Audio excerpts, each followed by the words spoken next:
우리가 십계명에 대해서 이제 계속 살펴보고 있습니다. 이제 오늘이 그 마지막 시간이 될 것 같아요. 마지막 10번째 계명에 대해서 우리가 살펴볼 텐데요. 이 10번째 계명은 내 이웃의 집을 탐내지 말라라는 우리 마음 안에 있는 탐심의 문제를 조금 다루고 있어요. 먼저 짚고 넘어가야 할 것은 우리가 무언가를 원하고 갈망하는 욕구나 욕망 자체가 죄는 아니다라는 것을 우리는 먼저 알 필요가 있습니다. 여러분, 우리 인간에게는 먹고 싶은 식욕이 있어요. 그리고 자기가 또 뭔가를 소유하고 싶은 소유욕도 있고, 또 부부에게는 어떤 성적으로 체험받기를 원하는 그런 성적 욕망도 있고, 그러니까 자신의 삶이 더 나아지기를 바라는 더 나은 삶에 대한 욕구도 있고, 그리고 우리 그리스도인들에게는 어떤 욕구가 이것들보다 더 강하게 있습니까? 하나님을 더 깊이 알고자 하는 갈망, 영적 갈망도 우리에게 있죠. 그러니까 이와 같은 것들, 그러니까 무엇을 바라고 원하는 욕망과 욕구나 갈망 자체가 죄는 아니다라는 점을 우리는 먼저 생각할 필요가 있습니다. 그렇다면 이제 십계명이 금하고 있는 이 뭔가 원하는 탐심은 그러면 어떤 의미일까요? 탐심이라는 것은 그릇된 욕망을 말해요. 과도한 욕망을 의미한다라고 볼 수 있습니다. 그러니까 하나님이 우리 인간에게 주신 정상적인 범위 안에서의 식욕이나 소유욕이나 성욕이나 그런 하나님을 더 알고자 하는 갈망, 욕구들은 선한 것들입니다. 그런데 그것은 이제 그릇된 방법으로, 그리고 과도하게 원하고 채우려고 하는 순간 그 욕망이 우리를 상하게 만드는 탐심의 죄가 된다라는 것을 우리에게 말하고 있습니다. 여러분 한번 보세요. 식욕도 과도하면 어떻게 됩니까? 그 사람의 건강을 해칠 수밖에 없죠. 소유욕도 과도하면 어떻게 돼요? 소유욕 자체가 죄는 아니지만 소유욕이 과하게 되면 어떻게 돼요? 그 사람의 삶이 파산 상태에 아마 금방 이르게 될 겁니다. 예뻐지고자 하는 욕구도 있죠. 우리 특히 이제 여성분들에게는. 근데 예뻐지는 욕구가 정상이에요. 근데 과도하면 어떻게 돼요? 과도하면은 과도한 성형 수술을 하게 될 것이고, 그러면 우리가 가끔 TV에서 보지만 너무 많이 함으로 말미암아 미모가 더 상하게 되는 것들을 우리는 보게 되죠.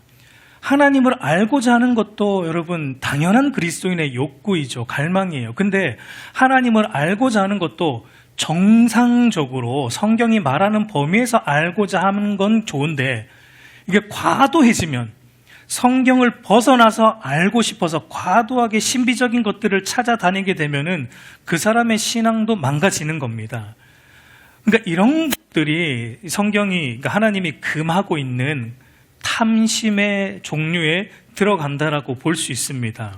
그러면 여러분, 우리는 왜 그렇게 과도한 욕망, 그리고 과도한 어떤 그릇된 욕망을, 탐심을 우리가 품게 될까요? 물론 그 근본적인 이유는 우리 안에 있는 죄 때문인데, 이 특별히 탐심의 문제는 무엇과 연결이 돼 있냐면, 이 탐심은 우리가 남들과 비교하는 것과 연결이 되어 있어요. 그래서 여러분, 십계명을 언급하는 본문도 우리가 읽었지만 보면은 단순히 탐내지 말라, 탐심을 품지 말라 이렇게 말하고 있지 않고 어떻게 말합니까? 내 이웃의 어떤 것을 품지 말라. 우리 17절 다시 한번 읽어보면, 내 이웃의 집을 탐내지 말라. 내 이웃의 아내나 그의 남종이나 그의 여종이나 그의 소나 그의 낙이나 무릇 내 이웃의 소유를 탐내지 말라. 그냥 탐내지 말라 이게 아니고요. 내 이웃의 어떤 것을 탐내지 말라. 그러니까 여러분, 이 표현 안에 내재되어 있는 의미가 무엇입니까? 이 표현 안에 내 이웃의 어떤 것 탐내지 마라. 이 표현이 내재되어 있는 의미가 뭐죠?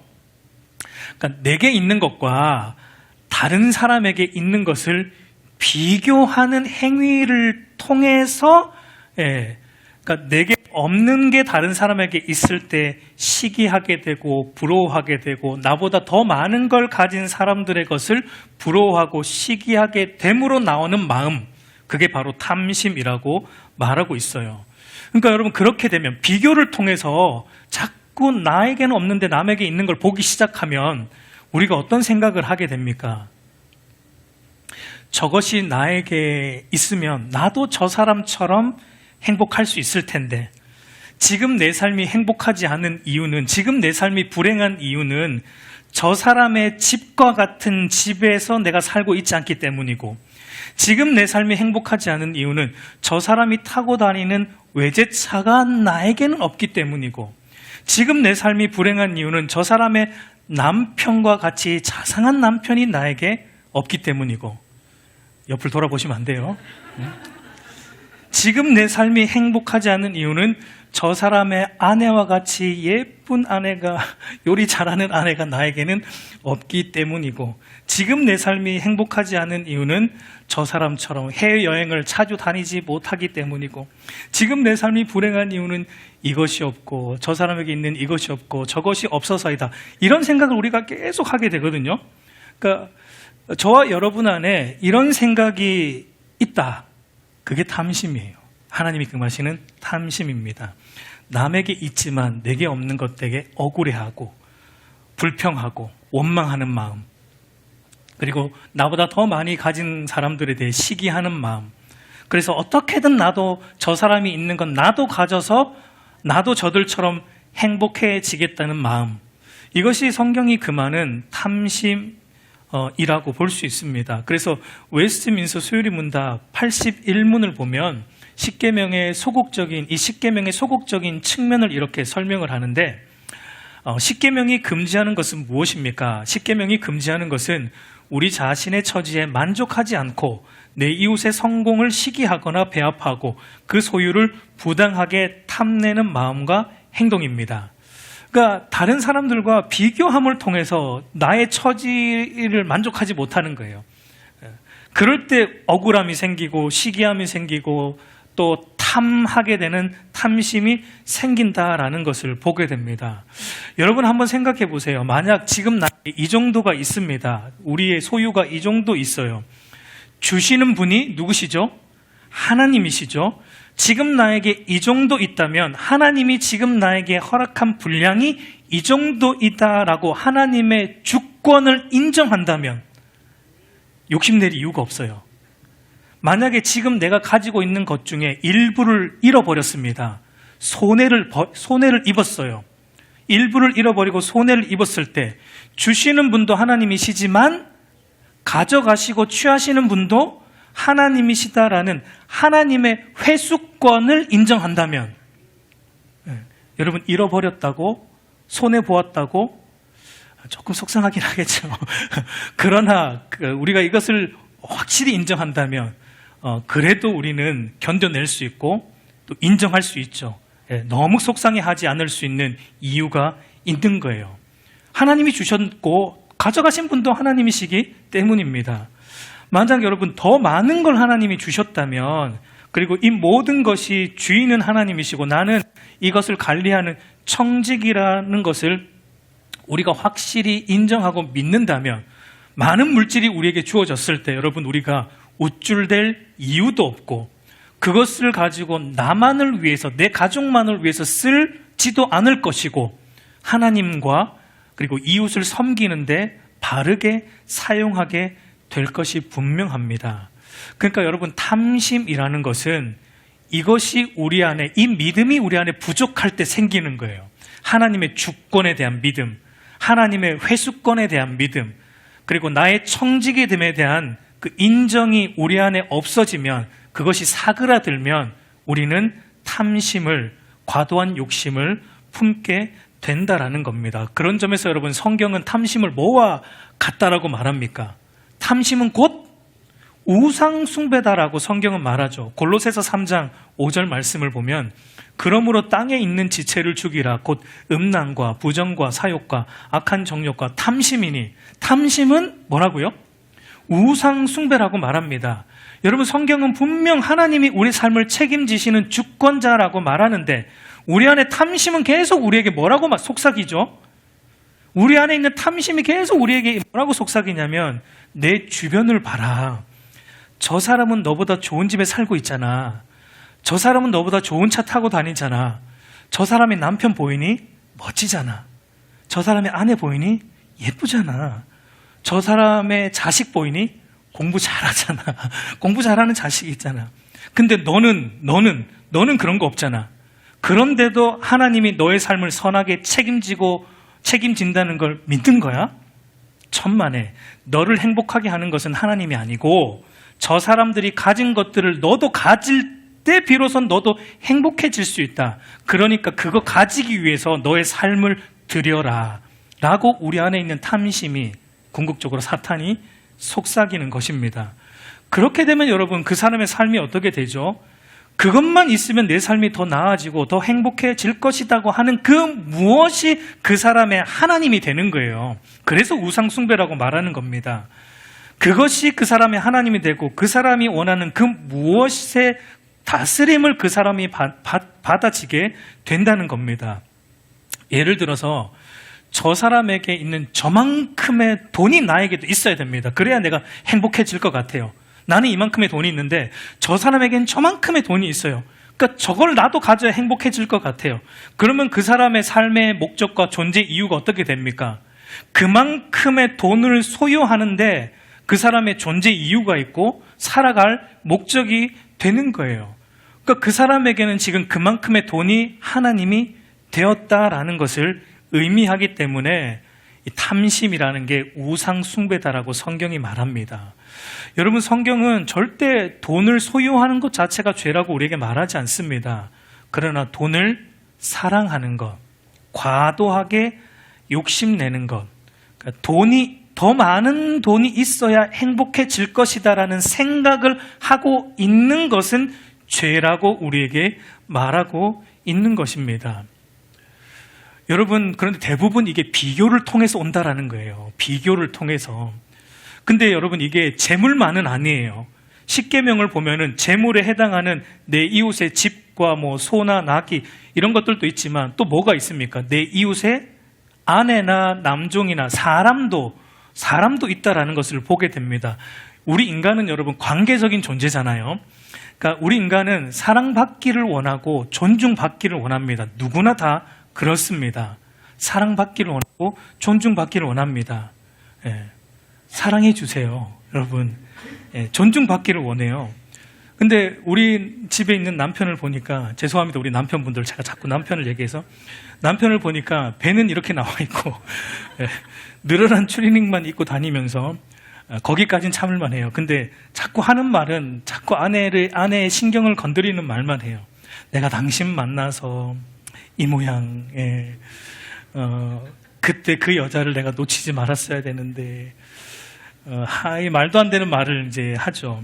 우리 알곡교회는 그런 남편들이 없는 줄로 믿습니다. 네.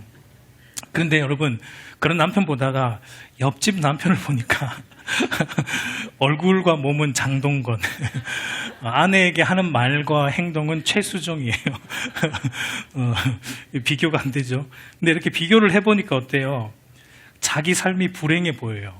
내 삶이 이렇게 초라해 보일 수 없고 내 삶이 이렇게 불행해 보일 수 없어요. 그러니까 어떻게 됩니까?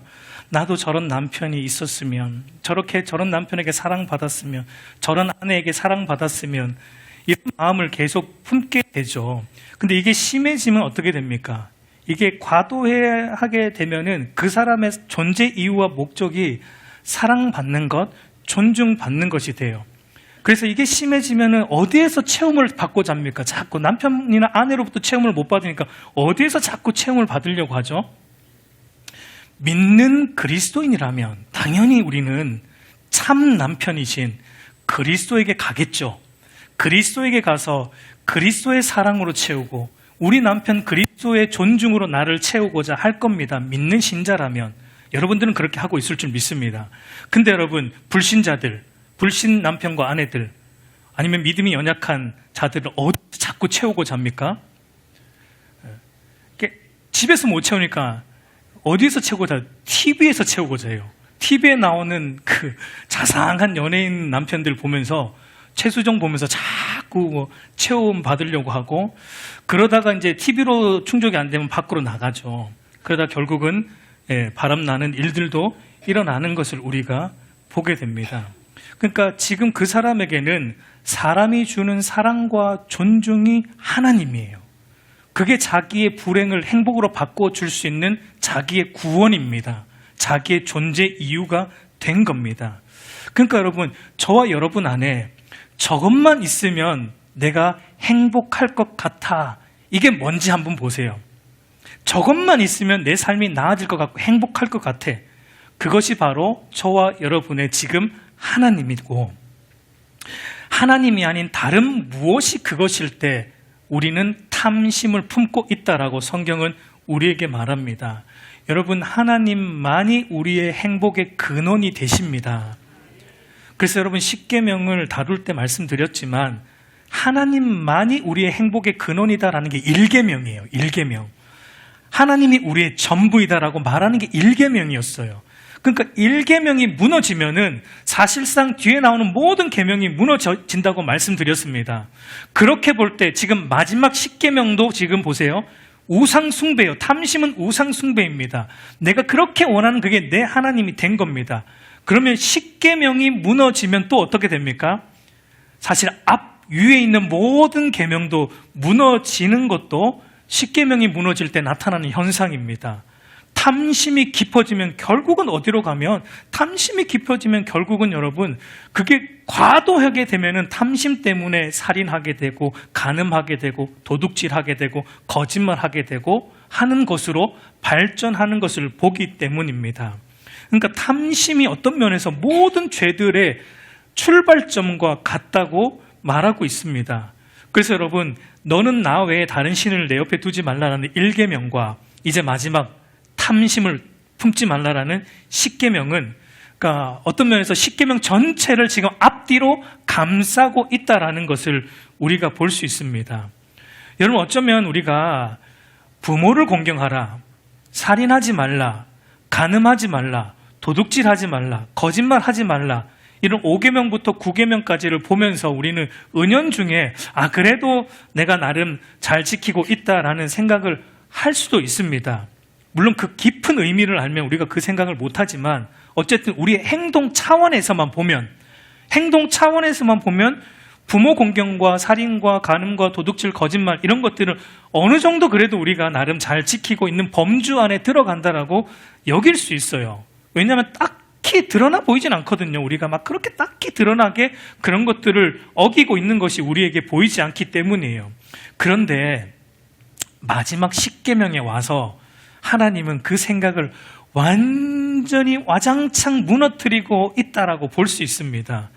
외형적으로 모든 계명을 잘 지키고 있는 것 같은데 마지막 10계명의 10번째 계명에 와보니까 다시 우리 마음 안에 나도 저런 부모님 밑에서 태어났으면, 우리 부모와 다른 부모님을 비교하면서 나도 저런 부모님 밑에서 태어났으면 내 인생이 달라졌을 텐데 하는 이 5계명을 범하고 있는 모습을 보게 되는 거예요. 우리 마음 안에 나를 힘들게 하는 저 원수 같은 인간, 내 주변에서 좀 사라졌으면 좋겠어 라는 탐심으로 살인의 6계명을 범하고 있는 걸 우리는 보게 돼요. 우리 마음 안에 다른 남편과 다른 아내를 비교하면서 나도 저런 남편, 저런 아내 하면서 마음으로 간음을 행하고 있는 것을 우리는 또 보게 됩니다. 우리 마음 안에 다른 사람에게 있는 것, 내게 없는 것 부러워하면서 나도 저거 가졌으면 하는 도둑질을 범하고 있는 것을 우리는 또 탐심을 통해 보게 돼요. 그러니까 우리의 마음 안에 나의 평판을 더 좋게 만들기 위해, 내가 손해보지 않기 위해서, 더 유익을 얻기 위해서 거짓말하게 되는 탐욕으로 이 거짓하지 말라는 9계명도 어기고 있는 것을 우리가 보게 돼요. 그러니까 여러분, 이 10번째 계명은 우리로 하여금 다시금 무엇을 깨닫게 해주고 다시금 무엇을 일깨워주고 있습니까? 우리는 뼛속까지 죄인이라는 것을 마지막 10번째 계명에 와서 하나님은 다시 들추어내고 있는 것을 보게 돼요. 우리가 하나님의 은혜에 의해 믿음으로 말미암아 거듭나서 새 사람 되었고 구원받았지만, 그럼에도 나에게 이 모든 계명을 지킬 실력은 없다라는 것을 10번째 계명이 다시 우리에게 가르쳐주고 있는 것입니다. 그래서 여러분 오늘 오전 예배 때 읽었던 웨스트민스터 소요리 문답 82문에서 이렇게 말합니다. 우리 답을 한번 같이 읽어볼게요. 타락 이후 이 세상에서 하나님이 주신 계명을 완전하게 지킬 수 있는 사람은 하나도 없으며 생각과 말과 행동으로 날마다 계명을 어기고 있습니다. 십계명은 이걸 가르쳐 주는 거예요. 근데 같은 맥락에서 하이델베르크 교리문답은 조금 더 그 의미를 풍성하게 우리에게 전달해 주고 있는데, 우리 하이델베르크 교리문답 114문을 보면은, 그런데 하나님께 돌아온 사람이 이 계명들을, 십계명을 완전히 지킬 수 있습니까? 같이 읽습니다. 아닙니다. 가장 거룩한 사람이라도 이 세상에 살 동안에 이러한 순종을 겨우 시작했을 뿐입니다. 그러나 그들은 굳은 결심으로 하나님의 일부 계명만이 아니라 모든 계명에 따라 살기 시작합니다. 라고 말해줍니다. 그리고 그 다음 115문을 보면 이제 이렇게 덧붙여 설명을 하는데요. 이 세상에는 아무도 십계명을 완전히 지킬 수 없는데 하나님께서 왜 그렇게 엄격히 십계명을 설교하게 하십니까? 우리 같이 읽습니다. 첫째, 평생 동안 우리의 죄악된 본성을 더욱더 알게 되고 그리하여 그리스도 안에서 사죄와 의로움을 더욱더 간절히 추구하도록 하기 위함입니다. 둘째, 이 세상의 삶을 마치고 목적지인 완전에 이를 때까지 하나님의 형상으로 더욱더 변화되기를 끊임없이 노력하고 하나님께 성령의 은혜를 구하기 위함입니다. 이것 때문이라는 겁니다.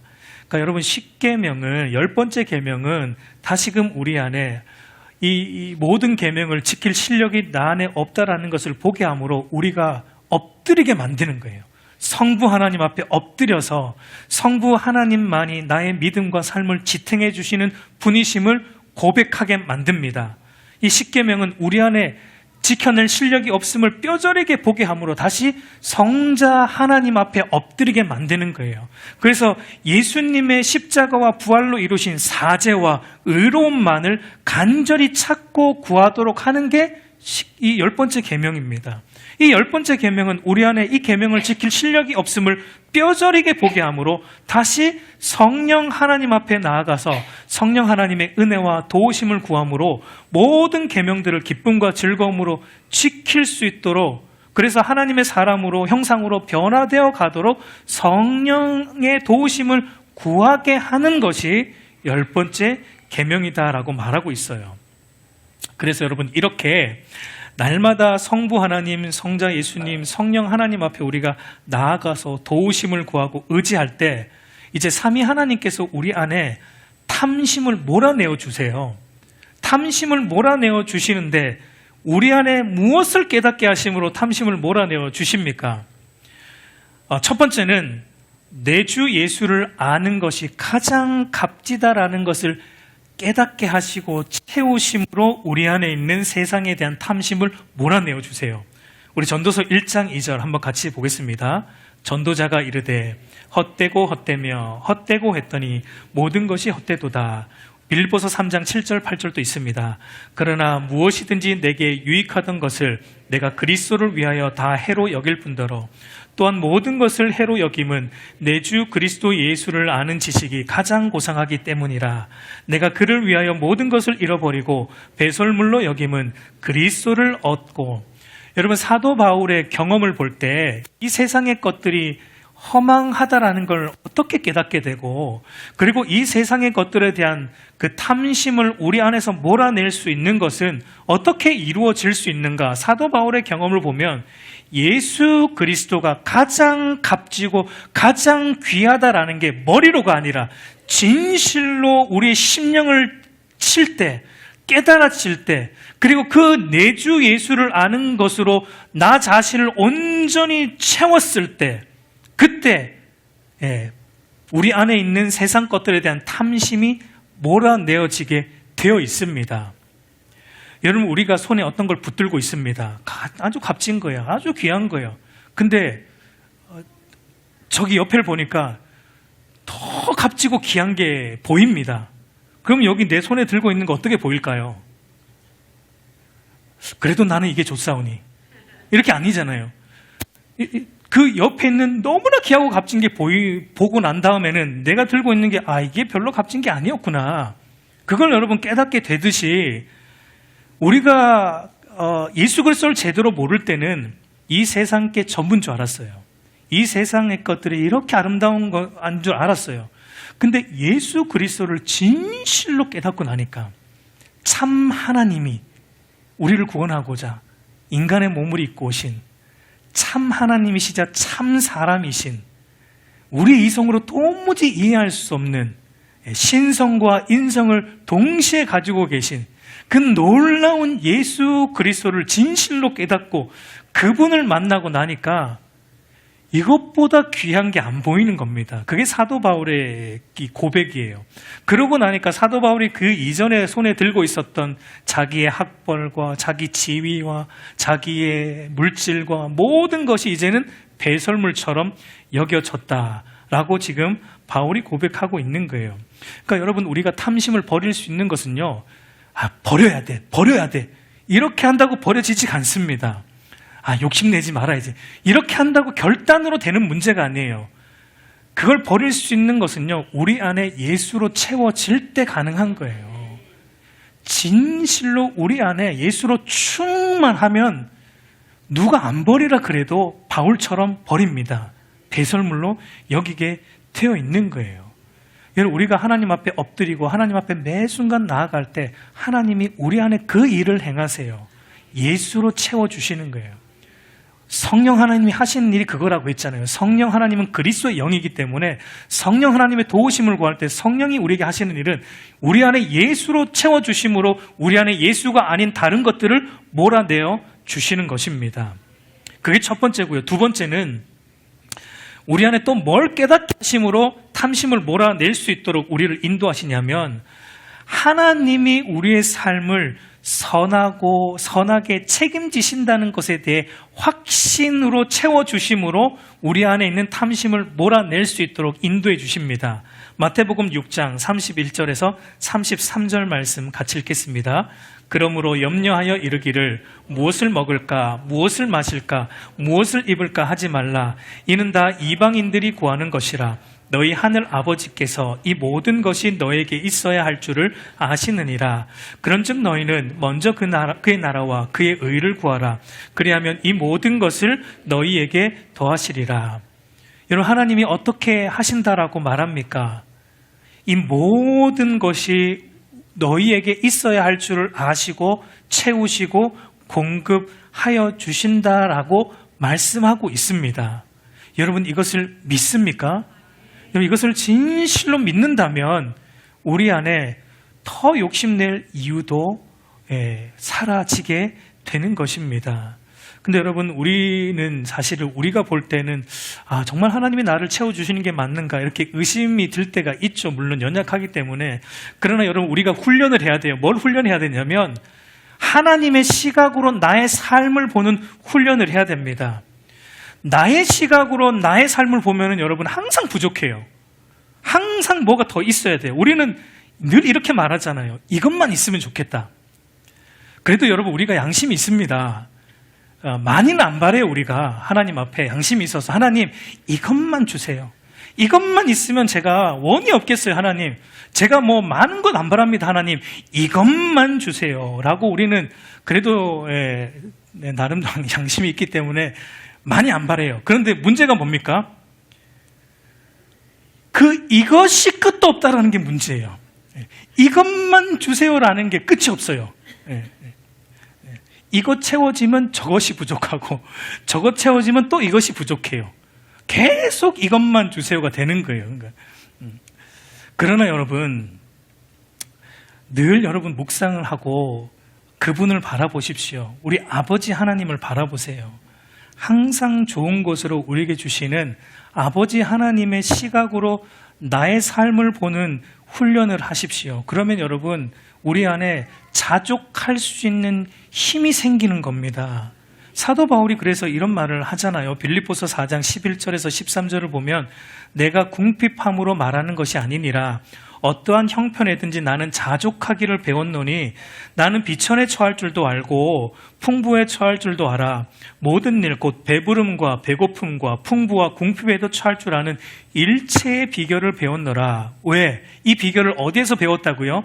내게 능력 주시는 자 안에서 내가 모든 것을 감당할 수 있느니라. 그러니까 내게 능력 주시는 자 안에서 내가 모든 걸 할 수 있다는 말은요, 사도 바울이 그 앞에서 말하고 있는 가난해도 나는 견뎌낼 수 있고 돈이 많아도 교만하지 않고 하나님 뜻대로 사용할 수 있고, 이걸 의미합니다. 그러니까 배고파도 아니면 풍부에 처해도 그 모든 자리에서 내가 하나님만 바라보며 살아갈 수 있는 자족함 비결을 내가 배웠다. 왜냐하면 우리 하나님이 선하시기 때문에, 그분이 나를 붙들고 있기 때문이다라고 바울이 말하고 있습니다. 여러분, 이것이 탐심을 물리칠 수 있는 최고의 비결입니다. 자족함이에요. 그래서 사도 바울은 또 이렇게 말합니다. 우리 디모데전서 6장 6절에서 10절 한번 같이 읽어보겠습니다. 그러나 자족하는 마음이 있으면 경건에 큰 이익이 되느니라. 우리가 세상에 아무것도 가지고 온 것이 없음에 또한 아무것도 가지고 가지 못하리니 우리가 먹을 것과 입을 것이 있은즉 족한 줄로 알 것이니라. 부하려 하는 자들은 시험과 올무와 여러 가지 어리석고 해로운 욕심에 떨어지나니 곧 사람으로 파멸과 멸망에 빠지게 하는 것이라. 돈을 사랑함이 일만하게 뿌리가 되나니 이것을 탐내는 자들은 미혹을 받아 믿음에서 떠나 많은 근심으로 자기를 찔렀도다. 여러분, 우리가 이 땅에 태어날 때도 아무것도 가진 거 없어요. 맨몸으로 왔습니다. 돌아갈 때도 아무것도 가지고 가지 못합니다. 그 말은 여러분, 우리는 하루하루 하나님이 공급하시는 것으로 사는 자들이란 얘기입니다. 이 땅에 비록 우리 손에 많은 것 주어졌을지라도 이 모든 것 하나님이 주신 것임을 알고 하나님의 공급하심을 의지하여 살아감으로, 매 순간 자족함으로 살아갈 때만 탐심을 몰아낼 수 있어요. 근데 여러분, 이렇게 하나님의 공급하심을 신뢰하지 못하고 자족하지 못하면 결국은 더 하는 탐심이 싹트게 되고, 그 탐심의 결과는 오늘 바울이 말하지만 파멸입니다. 시험 들게 되고 넘어지게 되고 하나님으로부터, 믿음으로부터 떨어져 나가게 되고 결국은 파멸의 열매를 맺게 된다라는 것을 말하고 있습니다. 그래서 웨스트민스터 소요리 문답 80문에서 이제 십계명의 적극적인 측면에 대해 이렇게 말해주는데, 십계명이 요구하는 것은 무엇입니까? 십계명이 요구하는 것은 우리의 처지에 전적으로 만족하고 이웃과 그 소유를 바르고 따뜻한 마음으로 대하는 것입니다. 뒤에 게 가능하려면 앞에 게 돼야 돼요. 우리의 처지에 전적으로 만족할 때 시기하지 않을 수 있고 불평하지 않을 수 있고 이웃의 소유를 따뜻한 마음으로 대하면서 많이 가진 자들을 축복해 줄 수 있습니다. 이것은 우리의 처지에 전적으로 자족하는, 만족하는 것으로부터 시작된다라는 것을 기억하십시오. 그리고 그 자족은 우리 안에 그리스도로 채워질 때, 우리를 선하게 인도하시는 아버지 하나님에 대한 전적 신뢰가 있을 때 가능하다라는 것, 여러분 꼭 기억하시기 바랍니다. 제가 이제 저희 알곡교회 와서 여러분 기독교의 가장 기본적인 교리가 되는 구원론 가장 처음 여러분 다루었어요. 기억이 나시죠? 그 다음에 여러분 제가 했던 게 이제 기독교 신앙의 입문서와 같은 산상수훈에 대해서도 여러분 설교를 했습니다. 그리고 산상수훈 다루면서 우리 그리스도인의 기도 생활이 어떠해야 되는지 주기도문을 통해 또 다루었죠. 그리고 사도신경을 통해 우리의 믿는 신앙의 핵심적인 내용이 어떤 것인지도 다루었죠. 그리고 이제 십계명을 통해서 이렇게 믿는 신자는 어떻게 살아야 되는가라는 것도 오늘로써 이렇게 이제 우리는 마칩니다. 여러분, 사실 이 정도만 알고 있어도요, 기독교 신앙생활을 바르게 할 수 있어요. 이단에 절대 안 넘어갑니다. 이 정도만 알고 있어도. 이 정도만 잘 알고 있어도 기독교 신앙생활을 바르고 기쁨으로 할 수 있습니다. 근데 문제가 지금 우리가 다 벌써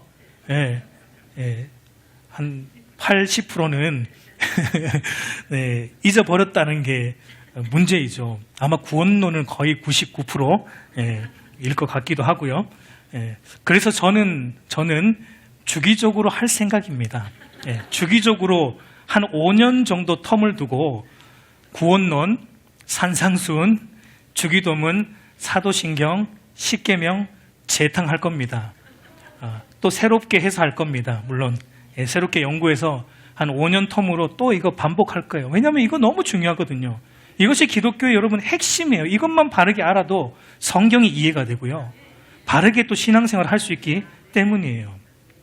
마지막으로 이 말씀을 드리고 오늘 말씀을 마치도록 하겠습니다.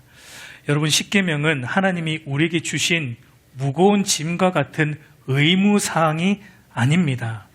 우리의 행복을 위해 주신 아버지 하나님의 따뜻한 당부의 말씀이에요. 여러분, 성경을 보실 때 그런 관점으로 읽으세요. 하나님의 따뜻한 당부, 심판이 일어나는 말씀도요, 그렇게 보세요. 하나님이 우리를 얼마나 사랑하면 이렇게까지 하실까? 예. 하나님의 따뜻한 당부입니다. 우리의 삶을 회복하기 위해 주신 하나님의 처방전이에요. 여기에 참된 행복이 있다. 이 길로 가면 너의 삶이 참으로 복된 삶이 될 거야. 비록 이 길을 많은 사람이 찾진 않을 거야. 협착하고 좁은 길인데 이 길에서 세상이 줄 수 없는 평안과 기쁨과 행복이 너에게 주어진단다. 그리고 이것 하나 굳게 알아야 돼. 그 길을 나도 너와 동행한단다. 너만 보내는 게 아니고 나도 너와 함께 갈 거야. 그러니까 나와 함께 이 십계명의 길을 따라 걸어감으로 참된 복을 누려보지 않으련이라고 하나님이 우리에게 십계명을 통해 말씀하고 있습니다. 여러분, 십계명을 계속해서 읽고 묵상하심으로 저와 여러분의 삶에 하나님이 일으키시는 놀라운 회복의 역사가 일어나기를 우리 주님의 이름으로 축복합니다.